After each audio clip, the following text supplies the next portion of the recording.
ಸ್ವಂತ ಮಗನನ್ನೇ ರಾಜಕೀಯ ಹಾಗೂ ಸಂಸಾರದಿಂದ ದೂರ ಮಾಡಿದ್ಯಾಕೆ ಲಾಲೂ ಪ್ರಸಾದ್ ಯಾದವ್? ಮೊದಲ ಪತ್ನಿ ಐಶ್ವರ್ಯ ರೈಗೆ ವಿಚ್ಛೇದನ ನೀಡಿದ್ಯಾಕೆ ತೇಜ್ ಪ್ರತಾಪ್ ಯಾದವ್? ರಾಜಕೀಯಕ್ಕಿಂತಲೂ ವಿವಾದಗಳಿಂದಲೇ ಅತಿ ಹೆಚ್ಚು ಪ್ರಚಾರದಲ್ಲಿದ್ರು ತೇಜ್ ಪ್ರತಾಪ್ ಯಾದವ್. ಮಾಜಿ ಸಿಎಂನ ಮಗ ಈ ರೀತಿ ಯಾಕೆ ಅಂತ ಪ್ರಶ್ನಿಸಿದ್ರು ಜನರು. ನಮಸ್ಕಾರ. ಈಗ ಇಡೀ ದೇಶದಲ್ಲಿ ಚರ್ಚೆಯಲ್ಲಿರೋದು ಲಾಲೂ ಪ್ರಸಾದ್ ಯಾದವ್ ಅವರ ಕುಟುಂಬ. ಅದು ರಾಜಕಾರಣಕ್ಕಾಗೂ ಹೌದು, ಅದರ ಜೊತೆಗೆ ಸಾಂಸಾರಿಕ ಕಾರಣಗಳಿಗೂ ಹೌದು. ಈ ಚರ್ಚೆಗೆ ಕೇಂದ್ರವೆಂದು ಯಾರು ಅಂತ ಕೇಳಿದ್ರೆ ಅದು ಲಾಲೂ ಪ್ರಸಾದ್ ಯಾದವ್ ಅವರ ಹಿರಿಯ ಪುತ್ರ ತೇಜ್ ಪ್ರತಾಪ್ ಯಾದವ್. ತೇಜ್ ಪ್ರತಾಪ್ ಯಾದವ್ ಅವರನ್ನ ಸ್ವತಃ ತಂದೆಯೇ ಅಂದ್ರೆ ಲಾಲೂ ಪ್ರಸಾದ್ ಯಾದವ್ ಅವರೇ ತಮ್ಮ ಪಕ್ಷದಿಂದಲೇ ಹೊರಗಡೆ ಹಾಕಿದ್ದಾರೆ. ಇದರ ಜೊತೆಗೆ ತನ್ನ ಕುಟುಂಬದಿಂದಲೂ ದೂರ ಮಾಡಿದ್ದಾರೆ. ಯಾಕಾಗಿ ಈ ರೀತಿ ಮಾಡಿದ್ರು ಅಂತ ಹೇಳಿದ್ರೆ ಇದಕ್ಕೆ ಲಾಲೂ ಪ್ರಸಾದ್ ಯಾದವ್ ಅವರು ಕಾರಣವನ್ನ ಕೊಟ್ಟಿದ್ದಾರೆ. ನನ್ನ ಮಗನ ವ್ಯಕ್ತಿತ್ವ ಸರಿ ಇಲ್ಲ, ಆತ ಒಬ್ಬ ಬೇಜವಾಬ್ದಾರಿಯುತ ವ್ಯಕ್ತಿ, ಹಾಗಾಗಿ ನಾನು ಆತನನ್ನ ಪಕ್ಷದಿಂದ ಅದರ ಜೊತೆಗೆ ತನ್ನ ಸಂಸಾರದಿಂದಲೂ ದೂರ ಮಾಡ್ತಾ ಇದ್ದೇನೆ ಅಂತ ಹೇಳಿ ಲಾಲೂ ಪ್ರಸಾದ್ ಯಾದವ್ ಅವರು ಕಾರಣವನ್ನ ಕೊಟ್ಟಿದ್ದಾರೆ. ಈಗ ಲಾಲೂ ಪ್ರಸಾದ್ ಯಾದವ್ ಅವರು ತನ್ನ ಹಿರಿಯ ಮಗನನ್ನ ಪಕ್ಷದಿಂದ ದೂರ ಮಾಡೋದಕ್ಕೆ, ಹೊರ ಹಾಕೋದಕ್ಕೆ ಕಾರಣ ಏನಂತ ಹೇಳಿದ್ರೆ ತೇಜ್ ಪ್ರತಾಪ್ ಯಾದವ್ ಅವರು ಸೋಷಿಯಲ್ ಮೀಡಿಯಾದಲ್ಲಿ ಹಂಚಿಕೊಂಡಿರುವಂತಹ ಒಂದು ಪೋಸ್ಟ್. ಈ ಪೋಸ್ಟ್ನಲ್ಲಿ ಇವರೊಬ್ಬಳು ಹುಡುಗಿಯ ಫೋಟೋವನ್ನ ಶೇರ್ ಮಾಡಿಕೊಂಡು ಈಕೆಯ ಹೆಸರು ಅನುಷ್ಕಾ ಯಾದವ್, ಇವಳ ಜೊತೆ ನಾನು 12 ವರ್ಷದಿಂದ ರಿಲೇಶನ್ಶಿಪ್ನಲ್ಲಿದ್ದೇನೆ ಅಂತ ಹೇಳಿ ಬರ್ಕೊಂಡಿದ್ರು. ಈ ಪೋಸ್ಟನ್ನು ಶೇರ್ ಮಾಡಿಕೊಂಡ ತಕ್ಷಣ ಅನೇಕರು ಕಮೆಂಟ್ಗಳ ಸುರಿಮಳೆಯನ್ನೇ ಗೈದಿದ್ದಾರೆ. ಇದನ್ನ ನೋಡಿದಂತಹ ತೇಜ್ ಪ್ರತಾಪ್ ಯಾದವ್ ಅವರು ತಕ್ಷಣವಾಗಿ ಆ ಒಂದು ಪೋಸ್ಟ್ ಅನ್ನ ಡಿಲೀಟ್ ಮಾಡಿದ್ದಾರೆ. ಡಿಲೀಟ್ ಮಾಡಿಕೊಂಡು ಮತ್ತೊಂದು ಪೋಸ್ಟ್ ಅನ್ನ ಹಾಕಿದ್ದಾರೆ. ಆ ಪೋಸ್ಟ್ ನಲ್ಲಿ ನನ್ನ ಅಕೌಂಟ್ ಅನ್ನ ಯಾರೋ ಹ್ಯಾಕ್ ಮಾಡಿದ್ದಾರೆ, ನನ್ನ ತಂದೆಯ ಜೊತೆಗೆ ನನ್ನ ಸಂಬಂಧ ಚೆನ್ನಾಗಿರಬಾರ್ದು, ಹಾಗಾಗಿ ಈ ರೀತಿ ಹುಳಿ ಹಿಂಡುವಂತ ಕೆಲಸವನ್ನ ಮಾಡಿದ್ದಾರೆ, ಅದಕ್ಕೋಸ್ಕರ ಈ ಒಂದು ಪೋಸ್ಟ್ ಅನ್ನ ಶೇರ್ ಮಾಡ್ಕೊಂಡಿದ್ದಾರೆ ಅಂತ ಹೇಳಿ ಬರ್ಕೊಂಡಿದ್ದಾರೆ. ಅನುಷ್ಕಾ ಯಾದವ್ ಜೊತೆ ಇರುವ ಒಂದು ಫೋಟೋವನ್ನ ಹಂಚಿಕೊಂಡಿದ್ದೆ ತೇಜ್ ಪ್ರತಾಪ್ ಯಾದವ್ ಅವರನ್ನ ಈ ಒಂದು ಪರಿಸ್ಥಿತಿಗೆ ಈಗ ತಂದೊಡ್ಡಿದೆ. ಇಷ್ಟೆಲ್ಲ ವಿವಾದಗಳಿಗೆ ಕಾರಣವಾದ ತೇಜ್ ಪ್ರತಾಪ್ ಯಾದವ್ ಅವರ ಕ್ಯಾರೆಕ್ಟರ್ ಬಹಳಾನೇ ಇಂಟ್ರೆಸ್ಟಿಂಗ್ ಆಗಿದೆ. ಸೊ ಇವತ್ತು ನಾನು ನಿಮಗೆ ತೇಜ್ ಪ್ರತಾಪ್ ಯಾದವ್ ಅವರ ಕಥೆಯನ್ನ ಹೇಳ್ತೀನಿ. ತೇಜ್ ಪ್ರತಾಪ್ ಯಾದವ್ ಲಾಲೂ ಪ್ರಸಾದ್ ಯಾದವ್ ಅವರ ಹಿರಿಯ ಪುತ್ರ. ಇವರು ಮೊದಲಿನಿಂದಲೂ ಒಂದು ರೀತಿಯ ವ್ಯಕ್ತಿತ್ವವನ್ನ ಹೊಂದಿರುವಂಥವ್ರು. ತೇಜ್ ಪ್ರತಾಪ್ ಯಾದವ್ RJD ಪಕ್ಷದ ಉತ್ತರಾಧಿಕಾರಿ ಅಂತಲೇ ಮೊದಲಿನಿಂದಲೂ ಹೆಸರುವಾಸಿಯಾಗಿದ್ರು. ಇವರು ರಾಜಕೀಯಕ್ಕಿಂತಲೂ ಹೆಚ್ಚಾಗಿ ಪ್ರಚಾರದಲ್ಲಿದ್ದಿದ್ದೇ ಇವರ ವಿವಾದಗಳಿಂದ.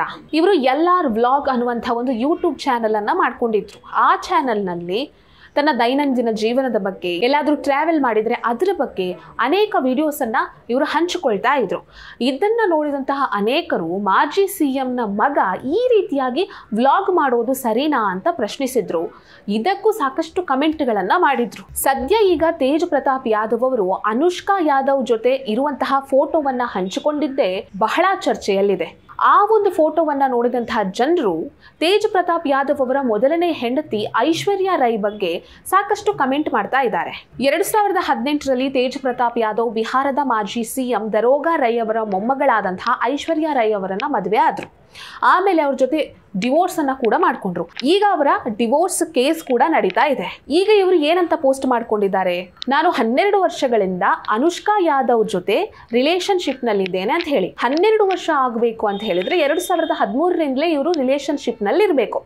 2013ರಲ್ಲಿ ರಿಲೇಶನ್ಶಿಪ್ ನಲ್ಲಿದ್ರೆ 2018ರಲ್ಲಿ ಐಶ್ವರ್ಯ ರೈಯನ್ನ ಯಾಕಾಗಿ ಮದುವೆ ಆಗ್ಬೇಕಾಗಿತ್ತು ಅಂತ ಹೇಳಿ ಸಾಕಷ್ಟು ಜನರು ಟೀಕೆ ಮಾಡ್ತಾ ಇದ್ದಾರೆ.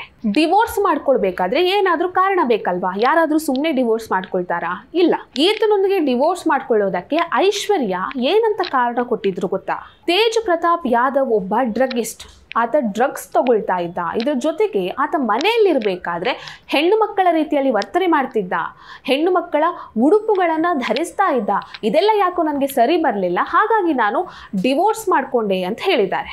ಈ ಎಲ್ಲ ಕಾರಣಗಳು ತೇಜ್ ಪ್ರತಾಪ್ ಯಾದವ್ ರಾಜಕೀಯದಿಂದ ದೂರ ಆಗುವಂತೆ ಮಾಡ್ತು. ತೇಜ್ 2015ರಲ್ಲಿ ಬಿಹಾರದ ಆರೋಗ್ಯ ಸಚಿವ ಆದ್ರು. ತಾನು ಆರೋಗ್ಯ ಸಚಿವ ಆಗಿರಬೇಕಾದ್ರೆ ಸಾಕಷ್ಟು ಕಾಂಟ್ರವರ್ಸಿಗಳನ್ನ ಸೃಷ್ಟಿ ಮಾಡಿದ್ರು. ತಾನೇನಾದ್ರೂ ನಿರ್ಧಾರಗಳನ್ನ ತೆಗೆದುಕೊಳ್ಬೇಕಿದ್ರೆ ಜ್ಯೋತಿಷಿಗಳ ಹತ್ರ ಪದೇ ಪದೇ ಹೋಗ್ತಾ ಇದ್ರು. ಇದನ್ನ ನೋಡಿದಂತಹ ಜನರು ಒಬ್ಬ ನಾಯಕ ಸ್ವತಃ ತಾನೊಂದು ನಿರ್ಧಾರ ತಗೊಳ್ಳೋದಕ್ಕೆ ಈತನಿಗೆ ಬರೋದಿಲ್ವಾ, ಜ್ಯೋತಿಷಿಗಳ ಹತ್ರ ಯಾಕೆ ಹೋಗ್ಬೇಕು ಅಂತ ಆಗ್ಲೂ ಟೀಕೆಯನ್ನ ಮಾಡಿದ್ರು. 2018ರಲ್ಲಿ ಐಶ್ವರ್ಯ ರೈ ಜೊತೆ ಡಿವೋರ್ಸ್ ಆಯ್ತು. ಇವರ ಸಾಂಸಾರಿಕ ಜೀವನವೇ ಸಾರ್ವಜನಿಕ ಆಯಿತು. ಆಗ್ಲೂ ಅನೇಕ ಜನರು ಇವರನ್ನ ಟೀಕೆ ಮಾಡಿದ್ರು. 2019ರಲ್ಲಿ ಪತ್ರಕರ್ತನೊಬ್ಬನ ಮೇಲೆ ಹಲ್ಲೆ ಮಾಡಿ ದೊಡ್ಡ ಕಾಂಟ್ರವರ್ಸಿಯನ್ನೇ ಸೃಷ್ಟಿಸಿದ್ರು. 2019ರಲ್ಲಿ ತನ್ನ ತಂದೆಯ ವಿರುದ್ಧನೇ ಮಾತನಾಡೋದಕ್ಕೆ ಶುರು ಮಾಡಿದ್ರು. ತಂದೆಯ RJD ಪಕ್ಷಕ್ಕೆ ವಿರುದ್ಧವಾಗಿ ಇವರೊಂದು ಸ್ವತಂತ್ರ ಪಕ್ಷವನ್ನೇ ಕಟ್ಟಿದ್ರು. ಆಗ್ಲೂ ಕೂಡ ಅನೇಕರು ಇವರ ವಿರುದ್ಧ ಮಾತನಾಡೋದಕ್ಕೆ ಶುರು ಮಾಡಿದ್ರು. 2025ರಲ್ಲಿ ಮೊನ್ನೆಯಷ್ಟೇ ಹೋಳಿ ಹಬ್ಬದ ಸಂದರ್ಭದಲ್ಲಿ ಕಾನ್ಸ್ಟೇಬಲ್ ಒಬ್ಬರಿಗೆ ಸಾರ್ವಜನಿಕವಾಗಿ ನೀನು ಡ್ಯಾನ್ಸ್ ಮಾಡಬೇಕು, ಇಲ್ಲ ಅಂದರೆ ನಿನ್ನನ್ನು ಅಮಾನತು ಮಾಡ್ತೇನೆ ಅಂತ ಬೆದರಿಕೆಯನ್ನ ಹಾಕಿದ್ರು. ಆ ವಿಡಿಯೋ ಸೋಷಿಯಲ್ ಮೀಡಿಯಾದಲ್ಲಿ ತುಂಬಾನೇ ವೈರಲ್ ಆಗಿತ್ತು. एक गाना बजाएंगे उसमें तुमको ठुमका लगाना,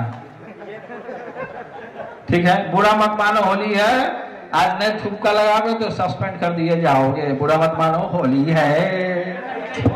ಸೊ ಈ ಎಲ್ಲ ಘಟನೆಗಳು ತೇಜ್ ಪ್ರತಾಪ್ ಯಾದವ್ ಅವರ ರಾಜಕೀಯ ಜೀವನದ ಮೇಲೆ ಬಹಳ ದೊಡ್ಡ ಪರಿಣಾಮವನ್ನೇ ಬೀರ್ತು, ಬಹಳ ದೊಡ್ಡ ಏಟನ್ನೇ ನೀಡ್ತು. ಮದುವೆ ವಿಚ್ಛೇದನ ಮತ್ತು ಈಗ ಹಂಚಿಕೊಂಡಿರುವಂತಹ ಪೋಸ್ಟ್, ಆದರೆ ಅನುಷ್ಕಾ ಯಾದವ್ ಜೊತೆಗೆ ಇವರಿರುವಂತಹ ಒಂದು ಫೋಟೋ ಈಗ ಇವರ ಸಾಂಸಾರಿಕ ಜೀವನದ ಮೇಲೂ ಬಹಳ ದೊಡ್ಡ ಪರಿಣಾಮವನ್ನೇ ಬೀರಿದೆ. ಸೊ ಈ ಎಲ್ಲ ವಿಚಾರಗಳನ್ನು ಮನಸ್ಸಿನಲ್ಲೇ ಇಟ್ಕೊಂಡೇ ಲಾಲೂ ಪ್ರಸಾದ್ ಯಾದವ್ ಅವರು ತೇಜ್ ಪ್ರತಾಪ್ ಯಾದವ್ ಅವರನ್ನ ತನ್ನ ಸಂಸಾರದಿಂದ ಜೊತೆಗೆ ರಾಜಕೀಯದಿಂದ ದೂರ ಮಾಡಿದ್ದಾರೆ. ಈ ವಿಡಿಯೋ ನಿಮಗೆ ಇಷ್ಟ ಆಗಿದ್ದಲ್ಲಿ ಲೈಕ್ ಮಾಡಿ, ಶೇರ್ ಮಾಡಿ, ಕಮೆಂಟ್ ಮಾಡಿ. ನೀವಿನ್ನೂ ನಮ್ಮ ಹೊಸದಿಗಂತ ಡಿಜಿಟಲ್ ಚಾನಲನ್ನು ಸಬ್ಸ್ಕ್ರೈಬ್ ಮಾಡಲಿಲ್ಲ ಅಂದರೆ ದಯವಿಟ್ಟು ಸಬ್ಸ್ಕ್ರೈಬ್ ಮಾಡಿ. ಹೆಚ್ಚಿನ ಮಾಹಿತಿಗಾಗಿ ಪಕ್ಕದಲ್ಲೇ ಇರುವಂಥ ಬೆಲ್ ಐಕನನ್ನು ಪ್ರೆಸ್ ಮಾಡಿ.